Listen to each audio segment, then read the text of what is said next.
te dar um dinheiro pra você se alimentar? Obrigado. Você quer 50 ou você quer 100? Eu vou te dar, rapaz. Você quer 50 ou quer 100? Ah. Não deixa ninguém te roubar, não. Não usa droga. Alô, você meu amigo, você minha amiga. Gostou aí do tema? É um dos temas hoje do nosso programa, né? Nós vamos falar hoje sobre a inflação, nós vamos falar sobre os ônibus escolares no estado de Pernambuco. Relatório do Tribunal de Contas mostrando que 100% dos ônibus vistoriados, ou seja, não teve um ônibus que prestasse. 100% com problemas. Lembro que o dinheiro para transporte escolar também é dinheiro carimbado, é dinheiro que vem do Ministério da Educação. É bronca. Bom, sobre essa questão aí do Givaldo, né, o famoso mendigo, depois daquela polêmica toda com a moça, a esposa lá do personal, que inclusive ela já deixou a clínica psiquiátrica, viu? Já deixou a clínica psiquiátrica, já tá com o marido, né? Parece que aquilo ali é prego batido, ponta virada, acabou. Os dois estão bem e é evidente, né? Por se tratar de um assunto médico, psiquiátrico, ela vai passar por tratamento. As manchetes são muito interessantes. Olha só, de morador de rua a subcelebridade.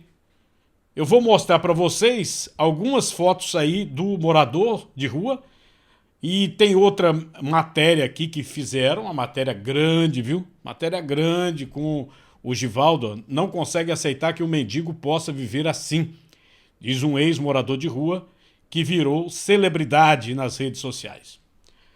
O ex-morador de rua, Givaldo Alves de Souza, 48 anos, passou da invisibilidade ao estrelato após se envolver num caso rumoroso, ainda sob investigação policial. Depois de ser espancado, ficar dias internado, ele ganhou mais de 473 mil seguidores no Instagram, virou garoto de propaganda de uma empresa de criptomoedas e foi assediado até por artistas de funk e sertanejo. Hoje, não vive mais sob as marquises, mas num flat de Brasília. Em vez de pedir esmola, ganha mais de 10 mil reais por semana. Pede desculpas por ter exposto a mulher, mas não entende por que vive entre incensamento de novos fãs e o cancelamento de grupos feministas. Eu vou mostrar, inclusive, o vídeo dele dizendo que estão querendo cancelá-lo, né? No dia 9 de março, o Givaldo foi flagrado fazendo sexo com uma mulher do personal trainer Eduardo Alves dentro de um carro numa rua em Planaltina, Distrito Federal. Apanhou do marido. Passado pouco mais de um mês, agora publica em suas redes sociais passeios em carros de luxo, helicópteros e ida em camarotes VIPs de festas no Rio de Janeiro, como, inclusive, alguns caríssimos, né? E agora está fazendo gravação. Está desejando feliz aniversário, né? O parente que você queira que ele mande um feliz aniversário. E cada gravação, ele diz que o preço promocional é R$ 127,50. Tá? E se você não encomendar com antecedência, se for um negócio assim de última hora, ele está cobrando R$ 250 se você solicitar em menos de 24 horas. R$ 250 cada gravação, né, que ele faz, desejando feliz aniversário, ou então uma promoção qualquer de um estabelecimento. Orientado por um agente de marketing, Givaldo criou uma persona nas redes sociais para expor o que a sua assessoria chamou de princípio do contraste entre a sua vida anterior de morador de rua e a atual de celebridade, o que gera engajamento no mundo virtual. Em seu canal, o ex-sem-teto passou a divulgar vídeos em que volta aos locais onde já dormiu, na sarjeta, encontrando companheiros de rua distribuindo alimentos, inclusive distribuindo notas de dinheiro.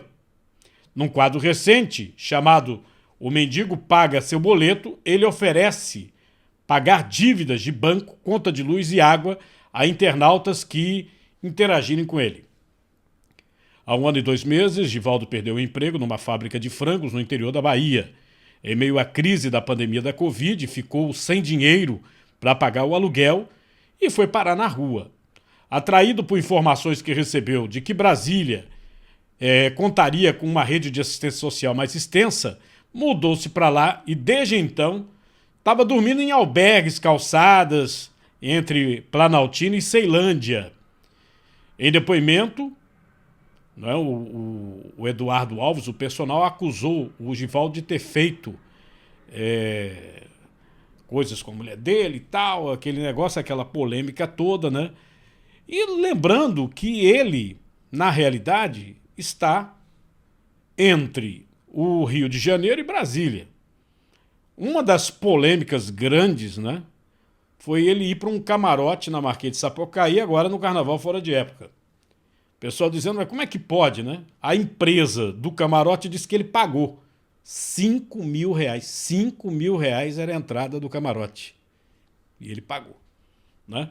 Mas para quem está ganhando 10 mil por semana, essa empresa aí de criptomoedas, bem interessante. Hoje ainda eu vou trazer mais informações, inclusive o próprio, no canal dele, né? O próprio Givaldo falando sobre a vida dele e reclamando, porque muita gente está querendo cancelá-lo. Até teve a polêmica no Instagram, né? O canal dele no Instagram foi tirado, voltou, nem sei como é que tá agora, né? Ele está faturando também no TikTok, viu? YouTube, TikTok, é em toda a rede social.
Mais duas da noite, mas parece um já, né?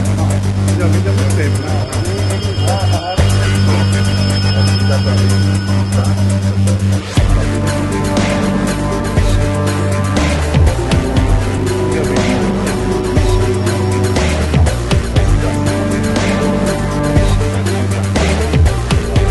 Sim, mas o senhor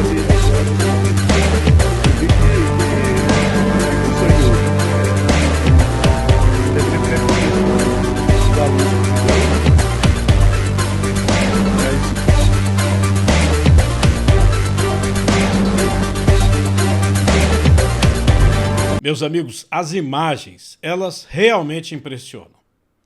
Essas imagens foram colhidas numa fiscalização do transporte escolar no estado de Pernambuco.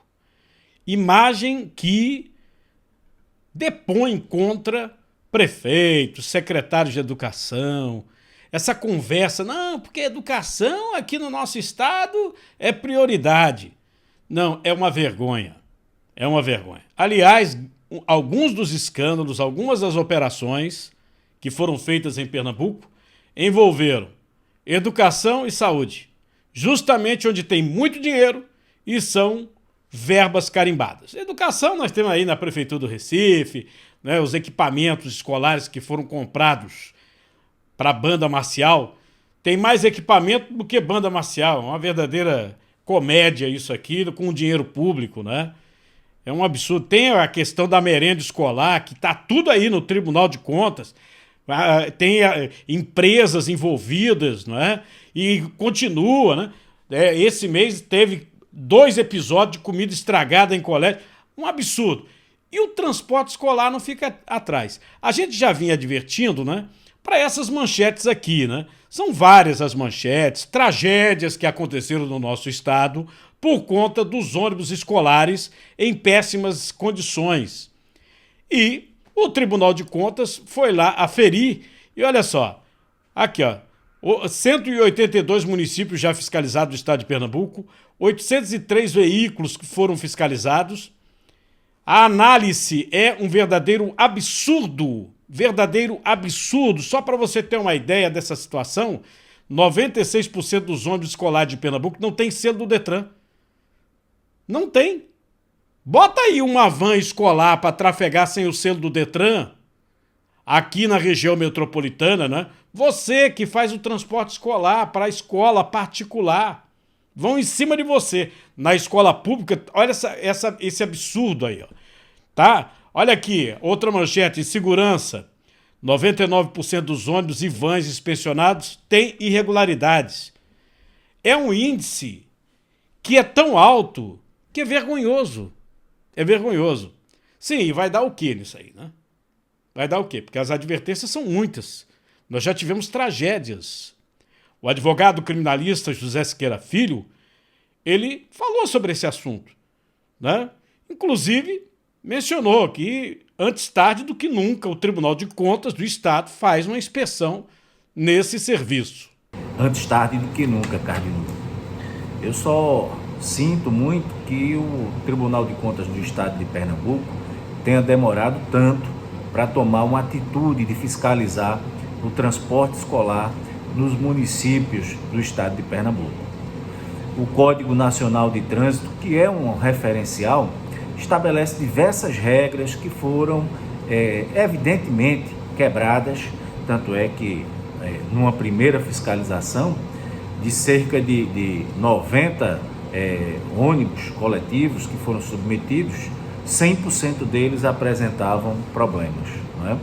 E o que a imprensa também noticiou, que os acidentes que ocorreram recentemente, inclusive com mortes, né, que poderiam até ter sido evitadas, envolviam também veículos com problemas mecânicos, né, e profissionais que não estariam habilitados para conduzir esse tipo de coletivo, não é? O Código Nacional de Trânsito, como eu referi há pouco, estabelece diversas regras que devem ser observadas. Por exemplo, uma das notícias que veicula pela mídia estadual é no sentido de que veículos estariam transitando com pneus rachados, deformados pelo tempo, não é? Sem cinto de segurança. Bom, numa situação como essa, se um profissional, um motorista mesmo, não é, está dirigindo, seja com habilitação regular ou irregular é pior ainda, mas vamos dizer que ele tem a situação de habilitação regular, mas ele se arvora na condução de um transporte sem os mínimos requisitos de segurança, ele está sujeito sim a responder por crime de homicídio culposo, não é? Então ele está sujeito a penas que variam de 2 a 8 anos, dependendo da situação. Com certeza, de 2 a 4 na modalidade simples. Só que pelo fato de estar dirigindo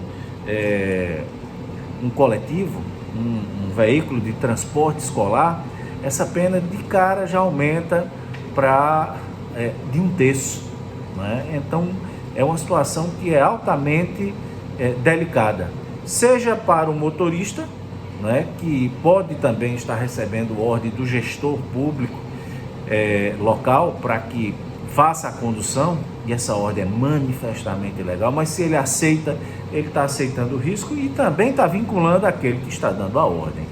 Então é uma situação que, vamos dizer, vira uma bola de neve, um sai levando o outro, e vou dizer, sem medo de errar, que o Tribunal de Contas poderá até proceder com indicações de que o Ministério Público faça ou inicie ações por improbidade administrativa. Pois é, os prefeitos, os gestores públicos, eles também estariam responsáveis pelo desastre que aconteceu ou que vier a acontecer, ou pela até a forma de depreciação do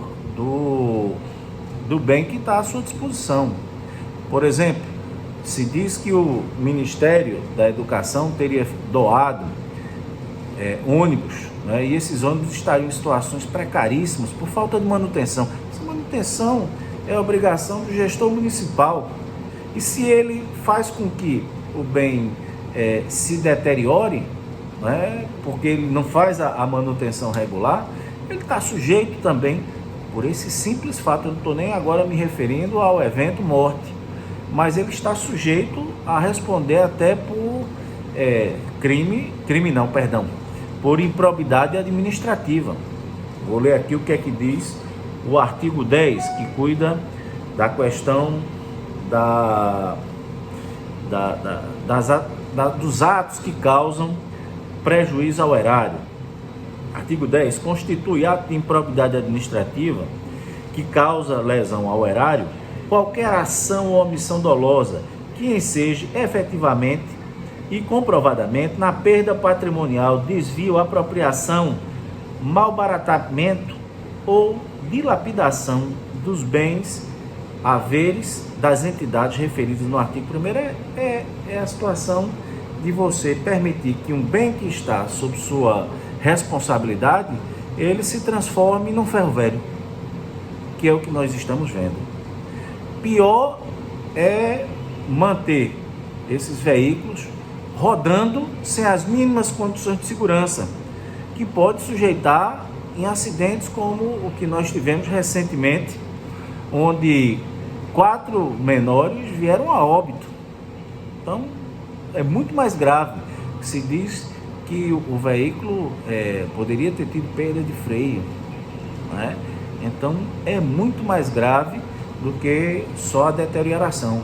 Pode vincular até a processos criminais, tanto por parte dos motoristas que aceitam, mesmo sabendo que os veículos não têm condições, dirigir, ou por parte também dos gestores, que forcem, evidentemente, a determinados motoristas a atuarem. Não livra a responsabilidade penal do motorista, mas vincula ao agente que determinou que o motorista procedesse daquela maneira, né? Principalmente quando se sabe que nós temos profissionais que nem habilitados estão para conduzir esse tipo de veículo. Está aí a abordagem do advogado criminalista José Siqueira Filho, e eu espero, né, que o Tribunal de Contas leve essas informações para as delegacias de polícia, ou até mesmo a tal DRACO, né, que é a Delegacia de Crimes que apura corrupção. Tá na cara que tem esquema aí, meu amigo. Tá na cara.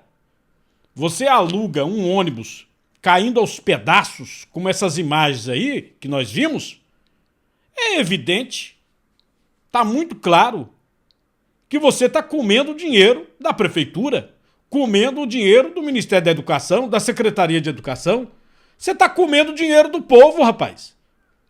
Está comendo dinheiro público.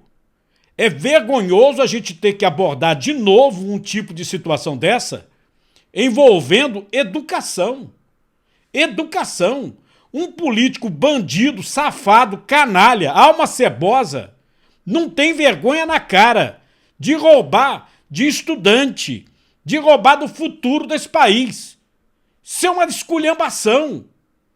Quando ou até quando nós vamos aguentar esse tipo de bandido, esse tipo de canalha, ladrão do dinheiro público nesse país? Hein? Até quando? Enquanto eles estão roubando, infelizmente os tribunais estão soltando os bandidos, véio. Soltando. É como se a gente já não tivesse muito bandido. É ladrão de fio, o metrô parou hoje. Roubaram os fios. De novo, você não sabia não? Foram os fios. Os cabos de alta tensão. Roubaram. Por quê? Porque tem viciado, vai comprar crack. É isso. Não é o coitadinho que vai atrás de roubar para comer, não, como muita gente pensa. Não. Meteram a faca no jornalista, lembra? Não, em Brasília, não. Pensaram que era um monte de coisa. Não. Drogado, viciado, Queria o celular do cara, porque estava fissurado para fumar crack. O que você tem com isso? Aí ele solta os bandidos safados desse tipo, dessa qualidade, solta os bandidos políticos e tá aí. A impunidade demonstra que esse tipo de bandido da política perdeu a vergonha na cara. Onde já se viu bandido dessa qualidade ficar dando entrevista na televisão toda hora, rapaz? A gente vê bandido. Ah, porque fulano, porque ciclano. E tem inocente nada. Você acredita que tem inocente? Se tivesse inocente, não encontrava o dinheiro na conta bancária. É ou não é? Qual é a prova do crime, Cardinô? A conta bancária. O sujeito ganha, por exemplo, 25 mil. Salário alto, né? 25 mil. Sim, mas ele tinha 63 milhões numa conta, 28 milhões numa outra conta, 76 na outra. Milhões de reais. É inocente. É inocente. No Brasil, a gente está vendo que até aquele cara que fez delação, disse, doutor, eu sou bandido, tudo gravado, pode pegar aí, procura aí os Palocci da vida, pode pegar aí os delatores, o Odebrecht da vida, tudo gravado, até o grandão lá, o Emílio, ou a S da vida, pode pegar. Ah, doutor, eu sou bandido, vou devolver não sei quanto. Olha, eu roubei aqui, roubei acolá, olha, mas eu dei a tal político, corrupto. Aí agora a justiça diz, não, você não é corrupto. A justiça. Você quer o quê? Você acha que vai dar o quê nesse país? Vai, aquilo que fede. Dá? É aquilo que fede. As almas cebosas estão tremendo. Eu abordei outro dia o Silvio Santos aqui, né? Ele estava em Orlando, nos Estados Unidos, foi para um culto evangélico, chegou a falar. Muita gente gostou, né, de ouvir o Silvio Santos, que está afastado da televisão já faz algum tempo. Inclusive é a filha dele que apresenta o programa, a Patrícia Bravanel, e ele retornou ao Brasil. Você sabe, o Silvio Santos, né, ele está totalmente vacinado, mas mesmo vacinado, ele pegou Covid. Pegou Covid, foi para um hospital, aí disseram que ele talvez pudesse ser entubado, ele pegou o avião, foi para os Estados Unidos. Que nem saber. Viajou para os Estados Unidos. E aí ficou lá. Não pegou mais Covid. E agora retornou. Você quer ver como é que tá o visual do Silvio Santos? Hein? Porque é o seguinte, ele foi lá no cabeleireiro dele, no Jassa, e eu tenho aqui o vídeo que foi publicado pelo próprio Jassa para mostrar para você. Dá uma olhadinha. Eu falei pra você que o cabelo é uma das melhores plásticas que existe. Não, você falou que cuidar do cabelo é melhor que operação plástica. Eu sou responsável também, porque eu tô um velho de 91 anos de idade, assim, como eu tô. E o cabelo ainda não está todo branco. Agora, quando eu chego aqui, eu saio com um jovem, quer dizer, faz parte da minha trupe, o Silvio Santos. Eu sou o dono da trupe, o velho. Agora tem o artista que é o Silvio Santos. É verdade. Agora é o Silvio Santos, que é da trupe do Abravanel. É um artista que pertence ao Abravanel, o velhão lá. Esse é o depois. Tá. É uma figura o Silvio Santos, né? É uma figura, é um patrimônio. 91 anos, né, gente? 91 anos. Veja só, eu vou mudar um pouco de assunto, eu vou falar sobre essa questão das criptomoedas e vou falar sobre Pix. Saiu uma sentença sobre uma pessoa que levou um golpe do Pix e a justiça determinou a devolução do dinheiro. Saiu uma sentença, tá? Que é bem interessante, até porque muita gente está perdendo dinheiro por conta de alguns golpes relacionados ao Pix. Então a justiça advertindo ao banco que tem que se ligar. Tem que botar mais segurança, porque senão vai ser penalizado e se o ladrão levar o dinheiro, vai ter que devolver. Mas antes, sobre a questão de criptomoedas, o Senado aprovou uma legislação e está mandando para a Câmara, né? Porque se for aprovado na Câmara, vai para a sanção do presidente. Aquele tipo Bitcoin, entendeu? Eu não gosto de me meter nisso, porque você vê, né? Eles estão aprovando a legislação agora, não tem lei ainda, esse negócio tá meio a Deus dará. E tem muita gente caindo em golpe. Dá uma olhada na reportagem. O texto aprovado define diretrizes para nortear a ordenação infralegal, a proteção e a defesa do consumidor, o combate aos crimes financeiros e a transparência das operações. O crescimento acelerado desse mercado, sem uma regulamentação apropriada, tem gerado preocupação com o uso para fins ilegais. O PL está alinhado com as recomendações do Grupo de Ação Financeira, órgão intergovernamental de combate à lavagem de dinheiro. As criptomoedas são um tipo de dinheiro totalmente digital, negociado pela internet. Quando nós olhamos as exchanges também, nós queremos valorizar e priorizar aquelas que fazem um bom trabalho, que estão regularizadas, que estão se inserindo dentro dessa dinâmica nova. Mas o projeto de lei 15 segundos. Tem por objetivo regularizar esse aspecto em relação às novas empresas, exchanges que surgirem também.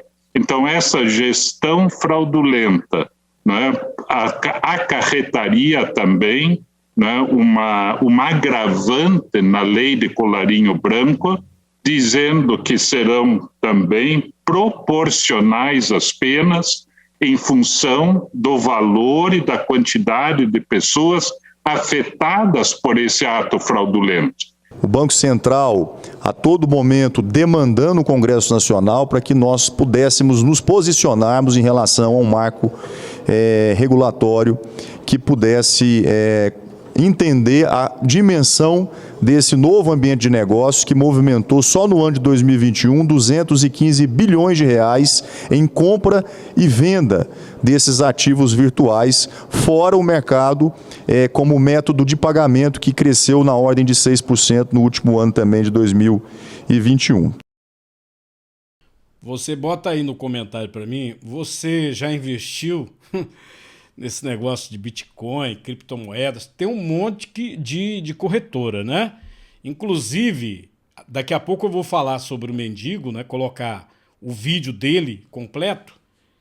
E o mendigo que deixou de ser mendigo, que agora está cheio do dinheiro, né? A informação é que só do esquema da criptomoeda, que ele está fazendo lá o comercial, só nesse esquema ele está levando 10 mil reais por semana. Né? Então, deixou de ser mendigo. É exatamente isso que o Senado está mandando para a Câmara para regulamentar. Você já investiu? Bota aí no comentário se você já investiu. Eu queria saber. Tem coragem de investir em criptomoeda, botar o seu rico dinheirinho nisso aí? Tem também muita coisa na internet aí que é picaretagem, né? Estão falando até que esse negócio aí do mendigo que agora está cheio do dinheiro, cheio da grana, que esse negócio aí é uma pirâmide. É uma pirâmide. Um outro problema sobre essa questão digital, o dinheiro digital, é o Pix. Está havendo muito crime ligado ao Pix. A pessoa rouba o celular, consegue entrar no celular, aí tá lá o código, tá tudo, banco tal, faz transferência para conta fantasma. Quando tem esse tipo de situação, o banco pode ser penalizado. E agora saiu uma decisão da Justiça sobre isso. Nós vamos à TV Justiça. Segundo o processo, um golpista transferiu quase 6 mil reais da conta de um cliente do Banco Santander para a conta de uma terceira pessoa. O correntista percebeu que as transferências começaram na noite de um sábado e terminaram na tarde do dia seguinte. De acordo com a juíza Marília Sampaio, do Juizado Especial do Distrito Federal, o fornecedor de serviços responde pela reparação dos danos causados aos consumidores na prestação dos serviços, independentemente da culpa. A fraude começou depois de uma falha de segurança do banco, que permitiu débitos em poucos minutos para uma mesma pessoa em valores altos. O juizado condenou o banco a pagar ao cliente 2 mil reais por danos morais e manteve os 5 mil reais por danos materiais, determinado pela primeira instância da Justiça. O banco também terá que devolver o dinheiro que foi retirado da conta da vítima. Meus amigos, ontem eu mostrei aqui para vocês reportagens sobre uma operação da Polícia Federal em cima do Consórcio Nordeste, uma compra de respiradores que foi paga, foi a primeira compra do Consórcio Nordeste. Uma compra que foi paga e simplesmente sumiram com o dinheiro. Sumiram com o dinheiro. Levaram o dinheiro, tá? Para você ter uma ideia, a repercussão dessa operação foi grande. Olha aqui, ó. Aí, operação da PF mira o consórcio Nordeste, atinge aliado de Lula. PF deflagra operação para investigar supostos desvios de compra de respiradores pelo consórcio Nordeste. Polícia Federal investiga irregularidades em compras de respiradores pelo consórcio Nordeste. E tem aqui a outra, PF investiga a compra de ventiladores pulmonares pelo consórcio Nordeste. Essa situação, né, ela chega a ser, assim, hilária, e eu vou mostrar por quê, né? Porque o dinheiro foi pago. O dinheiro foi pago, tá? 44 e tralalá milhões de reais. Os estados que integram o consórcio, eles pagaram. Pra você ter uma ideia, Pernambuco perdeu nessa historinha aí, nessa conversinha, quase 5 milhões de reais. 5 milhões de reais. Pagou e não recebeu. Por quê? O pessoal, com muito dinheiro, porque o dinheiro foi enviado pelo governo federal para o combate à pandemia, tinha que arrumar um jeito de gastar, né? Eu, inclusive, na época eu estava numa emissora, eu disse, olha, quem está se arvorando aí, que vai fazer muita coisa, vai acabar se complicando com a justiça. Tudo sem licitação, um negócio fajuto. Diga-se de passagem, os ventiladores para porco que foram comprados, pagos, aí depois correram para o dinheiro ser devolvido. Uma empresa de fachada atestada pela Polícia Federal, pelo Ministério Público Federal e pela Justiça Federal. Aqui, mais de 14 milhões de reais. Como era amiguinho, devolveram o dinheiro. E agora estão tentando trazer para o tribunal de cá, porque acham que o Tribunal Federal é mais pesado. Não sei se é. Isso aí. Agora, por que eu disse que chega a ser hilário? Vê essa outra manchete aqui. Ó. Consórcio Nordeste nega as irregularidades com respiradores, se diz vítima de empresários. Vítima. A fraude, argumenta o grupo, foi imediatamente denunciada pelo próprio Consórcio Nordeste às autoridades policiais e o judiciário. Tá? O Consórcio Nordeste disse que foi vítima. Foi vítima. Agora, se você faz uma compra, presta atenção, você faz uma compra de um produto, né? Para você tem que olhar se a empresa é idônea, né? É como um negócio desse, é como se você comprasse pela internet. Se a empresa é idônea. Respirador para porco, eu não acredito. Eu acho que é todo mundo safado, todo mundo é canalha. Por que eu acho? Porque a empresa, se você olhar a empresa no Google Maps, tá? A pessoa que faz a tomada de preço vai olhar e falar, peraí, essa empresa, ela não tem nem sede, como é que vai fabricar um produto, um respirador, para salvar a vida? Não tem como. É só olhar o prédio.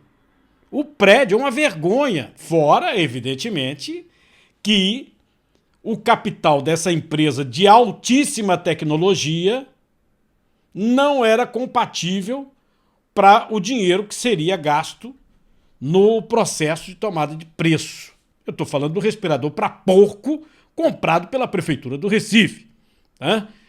E aí você vê essa manchete, né? Porque eu não sabia. Não, tomamos providência. Tá difícil de acreditar. Tá difícil de acreditar. Eu vou mostrar outra. Quando eu vi na internet, eu falei, não, isso é estão de brincadeira. Isso deve ser essa conversa política que estão fazendo aí. É muita conversa política, né? Mas olha aqui. Esse é o governador da Bahia. Tá vendo aqui? Diz que contratou a empresa de maconha por não dominar o inglês. É um negócio do Consórcio Nordeste. Deixa eu botar o leitor aqui. Governador da Bahia, Rui Costa, é investigado no inquérito da Polícia Federal junto ao Superior Tribunal de Justiça por envolvimento num dos maiores golpes que se tem notícia na pandemia. Rui Costa, né, que é esse aí, ó, governador da Bahia, ele teria comprado esses respiradores e pagou adiantado para uma microempresa de produtos. Só que a microempresa é a Hempcare. Ele disse que não sabe o inglês. Deixa eu grifar aqui a Hempcare. Aqui, ó. Tá vendo? Tá grifado? Hempcare. Ele tá dizendo que ele não sabe inglês, né? Não sabia que essa microempresa, que o Consórcio Nordeste é uma microempresa, uma compra, microempresa, tô repetindo, né? Porque é uma esculhambação, o cara pegar e dizer, não, que não sei o que, não sei o que lá. Ele está dizendo que a microempresa, ele não sabia que ela fazia importação de produtos de maconha. Tá aqui, ó. Aqui, a Hempcare. Entendeu? Aqui, ó. Importação de produtos à base de maconha. Ele não sabia. Não sabia. Bota aí nos comentários. Sabia, não sabia, sabia, não sabia. Hã? Meu Deus do céu. Eu não sei onde eu vou parar não, viu? Não, comenta você. Eu já falei muito pesado hoje. Bota aí nos comentários. Agora, ele não é mais o mendigo lá daquela moça, esposa lá do personal. Agora, ele é o mendigo cheio da grana. Você tá entendendo? Não, as manchetes mudaram, né? As manchetes mudaram. Inclusive, ele disse pro Boninho que quer ir pro Big Brother de 2023. E o Boninho conversou com ele, né? Você deve ter acompanhado. Mas o Givaldo, por ele mesmo, o que ele tá postando é o que eu vou colocar para você, se tem interesse, para você acompanhar. Dá um dinheiro para você se alimentar? Obrigado. Você quer 50 ou você quer 100? Eu vou te dar, rapaz. Você quer 50 ou quer 100? Ah. Não deixa ninguém te roubar, não. E não usa droga. Estão tentando me cancelar. Só que não vão conseguir.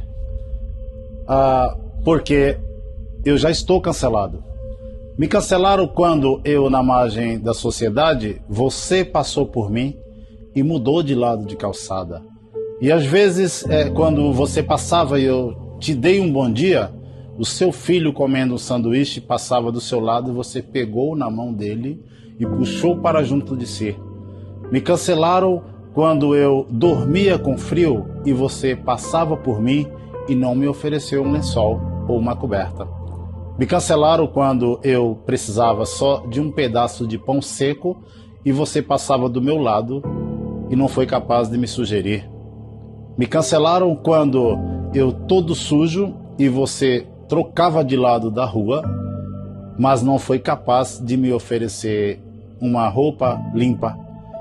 Me cancelaram quando eu com sede e você jamais foi capaz de me oferecer um copo d'água.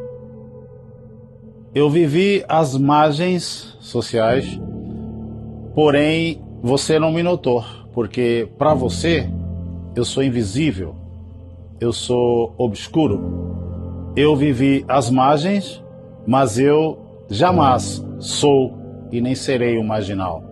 Hoje existem os humanistas de Instagram.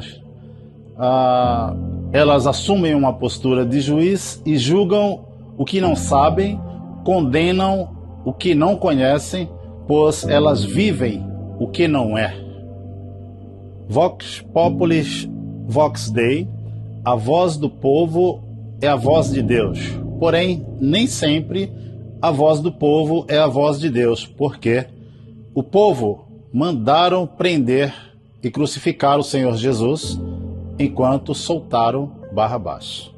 Talvez hoje vocês estejam muito equivocados com o posicionamento que vocês têm. Quero fazer uma reflexão. Você torce para o bem ou será que você torce para o mal? Provavelmente você dirá para si mesmo que você torce para o bem. Porém, na série A Casa de Papel, você torce para os bandidos ou você torce para os policiais? Vejam bem, o poder influenciador que a mídia tem sobre qualquer coisa que quer que seja. A Bandeirante, por exemplo, quando me propôs ouvir a minha história, eles me pediram que eu detalhasse, que eu dissesse, falasse detalhadamente tudo o que aconteceu comigo naquele dia 9 do mês anterior. Porém, eles se comprometeram a editar, a cortar coisas que não é permitido, por questões éticas, de chegar ao ar. Disseram eles depois que o material vazou, eles jamais publicaram e que foi instaurado um processo para que seja encontrado os verdadeiros culpados por esse ato criminoso e repudiante. Eu, quando estou por aí na rua agora, as pessoas me perguntam, e aí, é uma mão no volante? Não posso falar sobre isso, porque me envergonho disso e com respeito à família das pessoas. Eu também tenho família, tenho filha, tenho irmãs a qual cuidei, tenho avós, tias, e conquanto eu faço parte de uma sociedade, essa que me julga por uma coisa sem saber o que estão fazendo. O maior problema é que, quando você me condena, você não só me condena, você condena todas as pessoas que tentam me ajudar, pois pensam diferente de você. Por esses dias, eu estive em uma Influencer Academia e, ao ouvirem a minha história, o diretor e presidente quase perdeu o patrocínio dele, porque por tuas críticas. Então, por tentar me ajudar, esse senhor quase perdeu o seu patrocínio por causa de tuas críticas. Todos que se aproximam de mim e tentam me ajudar por pensarem diferente de você, vocês condenam de forma avassaladora.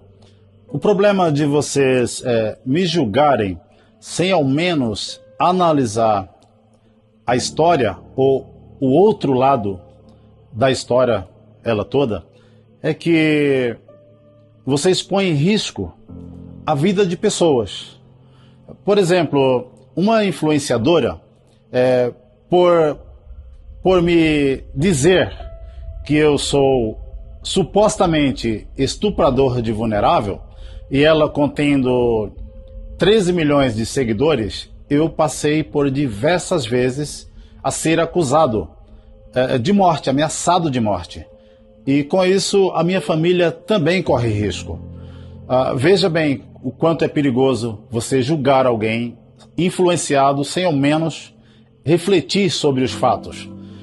Em 2014, uma mulher foi violentamente agredida ao chegar até a morte, por ser acusada em sequestrar criança e sacrificá-las em ritual de bruxarias, o que era uma fake news. Os seus agressores ainda hoje estão presos. Vou tentar resumir toda a história sem mais delonga. Primeiro, eu jamais abordei ninguém. Segundo, eu não sabia que aquela moça era casada. Terceiro, eu não sou psicólogo nem psiquiatra para saber distinguir uma pessoa que me aparentava perfeitamente normal que há nela algum tipo de distúrbio. Quarto, eu fui violentamente agredido, estive 9 dias hospitalizado, internado, e enquanto eu estava no hospital, toda essa história foi divulgada do jeito que quiseram, sem ao menos pensar que há um outro lado a ser ouvido. Portanto, quando eu fui procurado por uma TV, por uma mídia, eles propuseram me ajudar pela minha situação vulnerável e, conquanto se comprometeram a ouvir, pediram que eu relatasse detalhadamente toda a história que seria feito os devidos cortes. Conquanto não foi o que aconteceu. A Band divulgou uma nota de repúdio dizendo que o material vazou e que eles estariam instaurando um processo para achar os verdadeiros culpados por esse ato criminoso. Eu jamais pedi para ter fama. A fama veio até mim porque vocês, os brasileiros, me deram.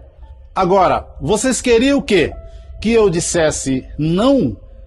Ainda que por uma tragédia me veio a oportunidade de sair das margens das ruas e eu dissesse então não quero ganhar nada para fazer esse trabalho, para gravar isso ou aquilo, eu quero mesmo é voltar para as ruas, dormir em um papelão, sem coberta, eu quero continuar pedindo um copo de água, um pedaço de pão, uma muda de roupa? Não, aí é necessário vocês pensar com melhor sensatez. E por fim, se eu pudesse verdadeiramente voltar atrás, aquele dia 9 de março de 2022, eu jamais daria ouvidos àquela voz que me dizia: moço, moço, moço. Impressionante, né? E agora está ganhando aí R$10 mil por semana com o negócio das criptomoedas. Está com uma promoção de R$ 127,90 para mandar parabéns, para falar de loja. Isso, evidentemente, se você antecipar, né? Se você encomendar, né? Nas redes sociais dele, Instagram, TikTok, YouTube, tá em todas, né? Tá em todas. E se você quiser uma mensagem do mendigo cheio da grana agora, uma mensagem de última hora, R$250. R$250. Fora o esquema da criptomoeda que ele está fazendo aí, o comercial, que seria R$10 mil por semana. E aí, o que você achou? Bota aí, comenta comigo. Cardinô. Olha, para encerrar, deixa eu falar aqui sobre o nosso site, né, o cardinô.com.br, onde a gente reúne todas as informações, algumas inclusive que não constam nas redes sociais, tá? Que a gente só publica no site. Então é cardinô.com.br. E aí eu lembro também que está na descrição desse vídeo, mas tem nossa loja também. Você clicando lá no site, você vai direto na loja. Beleza, não? Maravilha, maravilha. Queria agradecer a todos vocês, muito obrigado, um bom dia.